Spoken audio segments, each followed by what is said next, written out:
The Executive Board of the International Monetary Fund completed the first review under the 48-month Extended Fund Facility arrangement. The completion of the first review allows for an immediate disbursement of about $337 million, bringing the total IMF financial support disbursed so far to about $670 million. The total amount of Sri Lanka's EFF arrangement is about $3 billion.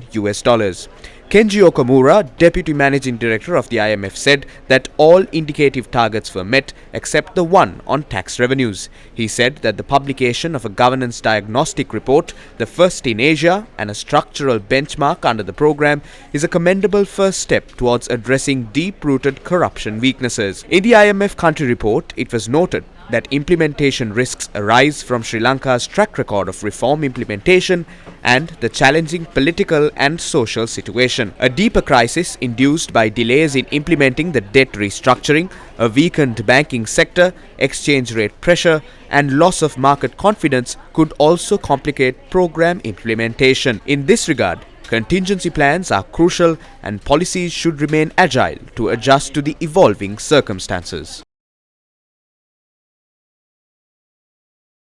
Exceptions were lifted from many items, but some of the most essential items, including the ones that are consumed by low-income households, are still exempted. These include fruits, vegetables, rice flour, and wheat flour. So despite the increase in the VAT, there are measures to help the poor and the vulnerable.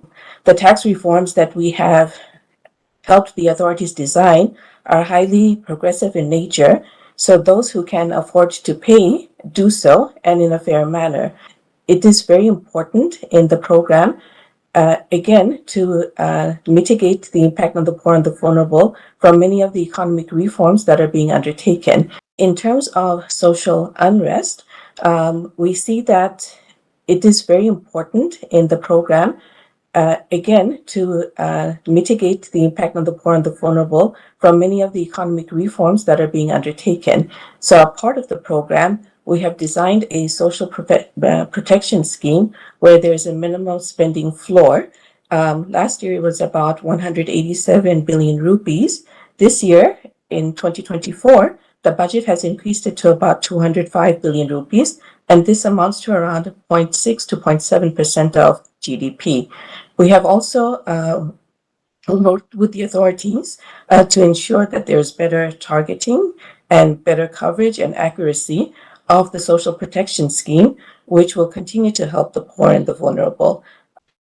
Commendably, Sri Lanka has also reached important milestones in putting debt on the path towards sustainability.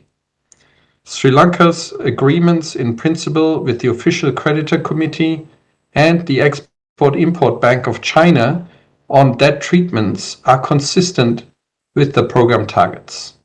It is now important for Sri Lankan authorities and the official creditors to sign the respective memoranda of understanding.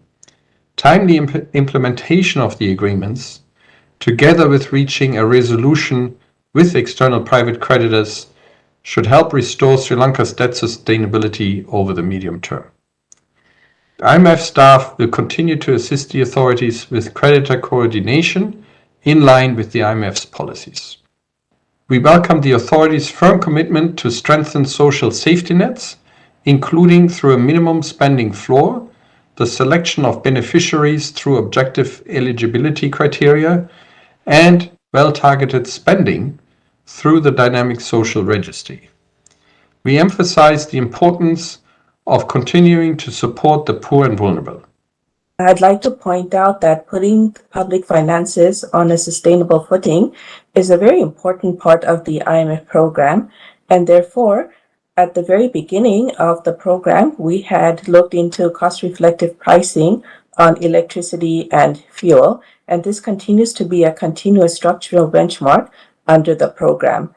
Also, in the spirit of putting SOEs on a sustainable footing, one of the structural benchmarks was for the authorities to come up with a strategy on the rebalancing of the SOE's balance sheet. And here we had looked at 4 SOEs.